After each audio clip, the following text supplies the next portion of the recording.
Harinagar Gotri bridge લોકોની મુસીબત વધારી રહ્યો છે। ગત રાત્રે એક નિર્દોષ મહિલાના પગમાં સળિયો ઘૂસી ગયો હતો અને માંડ એનો જીવ બચ્યો હતો।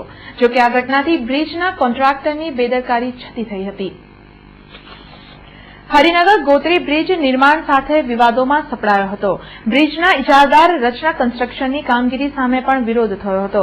દરમિયાન ગત રાત્રે હરિનગરના નિર્માણાધીન બ્રિજ પાસેથી પસાર થઈ રહેલ નીલમબેન રાજપૂતના પગમાં બ્રિજના પતરાની બહાર નીકળેલો સળિયો ઘૂસી ગયો હતો।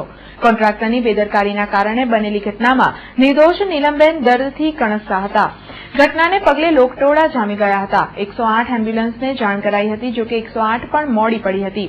ઘટનાને વખોડતા સ્થાનિક રહીશોએ હરિનગર બ્રિજની કામગીરી તથા કોન્ટ્રાક્ટરની બેદરકારીને વખોડી રોષ પ્રગટ કર્યો હતો। અરે અમે 3 વર્ષથી રજૂઆત કરી રહ્યા છીએ કે અહીંયા આગળ બ્રિજ સદંતર ખોટી રીતે ખરાબ રીતે ઠોકી દેવામાં આવી રહ્યો છે।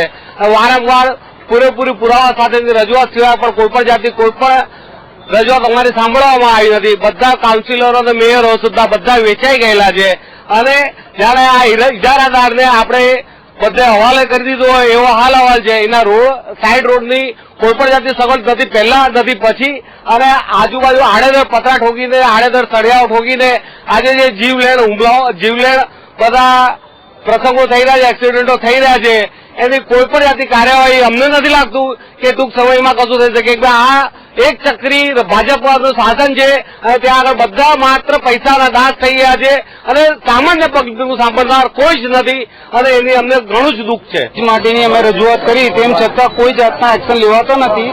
બ્રિજની બાજુમાં જે સાઈડ રોડ બનાવેલા છે એ બી તમે જુઓ તો એની બદતર હાલત છે। એમાં કોઈ બી ટ્રક જાય છે હરિનગર 4 રસ્તે આ બાજુનો વ્યવહાર ટોટલી આ લોકો જે પતરા મારે છે 1 મહિનાથી પહેલાથી બંધ કરી દીધેલો છે અને વર્કિંગ કઈ થતું નથી। તેમ છતાં પતરા મારીને લોકોને કન્નગુતરૂપ થાય એ રીતે પતરા મારેલા છે।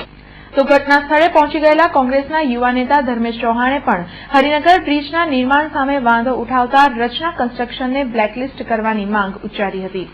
પેલા 1 મહિનાથી અહીંયાના લોકલ રહીશોની રજૂઆતને લઈને અમે લોકો આંદોલન કરેલું કે આ બ્રિજનું કંઈ કામ નથી અને રચના કન્સ્ટ્રક્શન જે કરપ્ટેડ કંપની છે સુરતમાં જેનો બ્રિજ પડી ગયો છે અને 2 દિવસ પહેલા પણ એની પર પોલીસ કેસ થયો અને એનું જે હલકી ગુણવત્તાનું જે મટીરિયલ વાપરતા હતા એના માટે રચના કન્સ્ટ્રક્શનને બ્લેકલિસ્ટ કરી દેવામાં આવી છે। તો પણ એનું કામ અત્યારે બરોડામાં રોકાતું કેમ નથી એનું કારણ કંઈ સમજાતું નથી।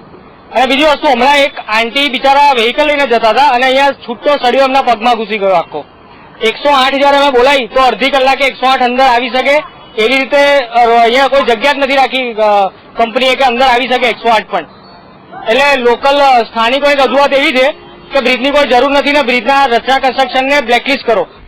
હરિનગર બ્રિજનું કામ કરતી રચના કન્સ્ટ્રક્શનની બેદરકારીએ આજે એક નિર્દોષ મહિલાનો જીવ જોખમમાં મૂક્યો હતો। જો સળિયો નીલમબેનના પેટમાં ઘૂસી ગયો હોત તો આવી બેદરકારીને કારણે આવનાર દિવસમાં પણ અકસ્માત સર્જાઈ શકે છે। આમ પણ રચના કન્સ્ટ્રક્શનની કામગીરીમાં વ્યવસ્થાના નામે કાંઈ દેખાતું નથી। આડેધડ પતરા લગાવી લોકોની મુસીબતમાં વધારો કર્યો છે। સર્વિસ રોડ પણ ઢંગધડા વગરનો છે। કરોડોના બ્રિજ નિર્માણમાં લોકોની સુરક્ષાની અનદેખી કરાતી હોવાની શંકા વ્યક્ત કરતા સ્થાનિક લોકોએ રચના કન્સ્ટ્રક્શન સામે મોરચો ખોલી દીધો છે।